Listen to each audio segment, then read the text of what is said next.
So this is a demonstration of the bench that is described in the exercise. And so we have a rectangle, 6 feet long, 2 feet deep, 3 feet high. I'm going to just make some shapes on here with my rectangle tool. As I push-pull out the other side, you see it just disappears all the way through. I'll do it from the front as well. This one doesn't want to disappear for some reason, so that's fine. I'll just erase it. Now what I want to do is, I'm going to do it very, very roughly. I've named it as a component. I'm going to copy it 5 times. I have 6. I'm going to rotate it, and I don't even have to click on the item. I just have to hover over it with my move tool, and I have those boxes. Since it's now a component, works the same with groups. You have all the same facility to move things around and do things with them. But you'll notice that we can watch the changes happening on all of them at the same time. I'm going to have some fun here. I'm going to resculpt the bottom seat part, and I'm going to resculpt the back part here. They are not very well done. You can do much better.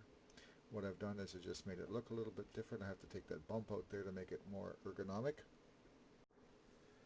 And so the next step, I'll put on hidden geometry, view hidden geometry, and trace over some of these lines so I can put some slats, wood slats on my bench seat. I'm using push-pull with the plus sign, and now I'm going to my materials. I'm going to make it wood. I'll do the ends, do the side, and I have wood slats on there. I can do the same and keep on going. I'm just I'm tracing over those hidden lines which don't really exist. I'm using push-pull with a plus sign, so I have an actual separation between that item and the rest of the bench. You'll notice the rest of the benches are having pretty much the same results.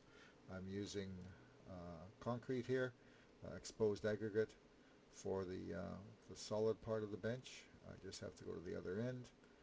I think, yep, a couple spots there I've missed, but all of them look the same.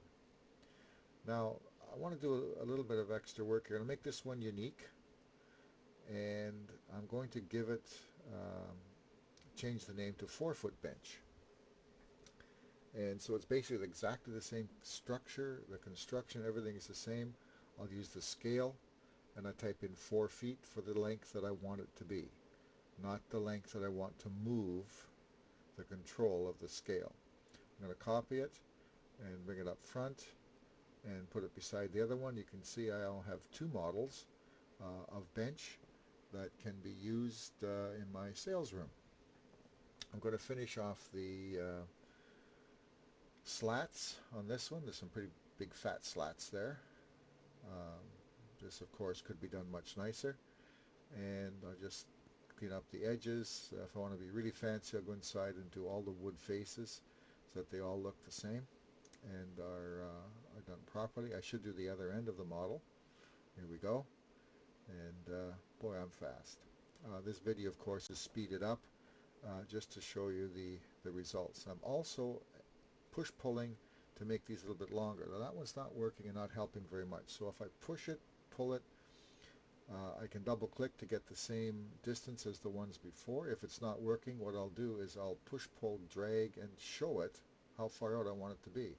So you kind of teach the tools to do the things you want them to do. There we are. Now, this one hasn't changed because it's unique.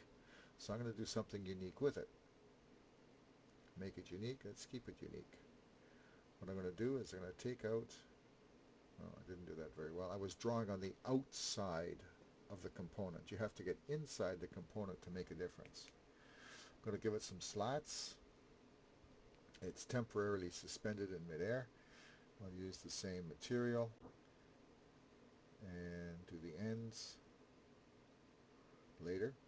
I'm going to draw a line here and put a support down, and I can show it how far to push-pull by just touching the top of the concrete base at the end. There we have 2 benches to go.